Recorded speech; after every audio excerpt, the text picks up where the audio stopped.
নমস্কাৰ, এই মুহূৰ্তে লৈছোঁ অসমৰ লগতে ভাৰতৰ কেইবাটাও প্ৰান্তৰ পৰা ডাঙৰ খবৰ। এনেধৰণৰ খবৰবোৰ নিউজ চাবলৈ হ'লে আমাৰ চেনেলটো ছাবস্ক্ৰাইব কৰি ভিডিঅ'টো লাইক কৰি ভিডিঅ'টো শ্বেয়াৰ কৰি দিব আপোনালোকৰ বন্ধু বান্ধৱীৰ সৈতে। মুখ্যমন্ত্ৰীক কি ঘোষণা কৰিলে? ডাঙৰ মন্তব্য মুখ্যমন্ত্ৰীৰ। জুবিনৰ টকা হেৰফেৰ কেনেকৈ কৰাইছিল মুখ্যমন্ত্ৰী নিজে মুখেৰে ক'লে। জুবিন গাৰ্গৰ মৃত্যুৰ তদন্তত ওলাইছে ভয়ংকৰ তথ্য।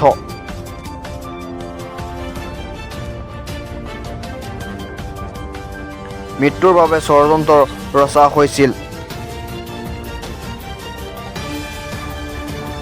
জুবিন গাৰ্গে মদ নিজে খোৱা নাছিল। জুবিনৰ টকা হেৰফেৰ কৰিবলৈ এছামে মদ খুৱাইছিল জুবিনক। সংগীত অনুষ্ঠানৰ পূৰ্বে জানি বুজি মদ খুৱাই দিয়া হৈছিল জুবিনক,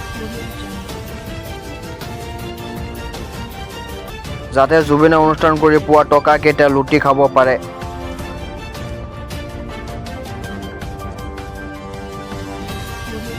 ৰাজ্যৰ মুখ্যমন্ত্ৰীগৰাকীৰ স্পষ্ট মন্তব্য ইয়া। জুবিনে মদ নিজে খোৱা নাছিল। জুবিনৰ টকা পইচা যাতে হেৰফেৰ কৰিব পাৰি, যেতিয়া গান গাব গ'ল মদ খুৱাই দিলে, বিহু কমিটিয়ে 5 লাখ দিলে, 2.5 লাখ দিয়া বুলি জুবিনক কৈ দিলে, নিচাত থাকিব ই 2.5 লাখ বুলিয়ে মানি ল'ব। তেনেকে জুবিনক ষড়যন্ত্ৰ। এতিয়া এজন পৰৱৰ্তী খবৰলৈ। ডাঙৰ ঘোষণা কৰিলে। মুছলমানক বেয়া মন্তব্য কৰাৰ কাৰণে হিমন্ত বিশ্ব শৰ্মাক গ্ৰেপ্তাৰৰ ঘোষণা। এই মুহূৰ্তৰ ডাঙৰ খবৰ। মুছলমানসকলক বেয়া মন্তব্যৰ কাৰণে হিমন্তক গ্ৰেপ্তাৰৰ ঘোষণা কৰিলে। চাওঁ আহক। হিমন্তৰ পদত্যাগৰ দাবী কৰিলে প্ৰাক্তন ন্যায়াধীশে। হিমন্ত বিশ্ব শৰ্মাৰ মুখ্যমন্ত্ৰী পদ থকাৰ কোনো নৈতিক অধিকাৰ নাই।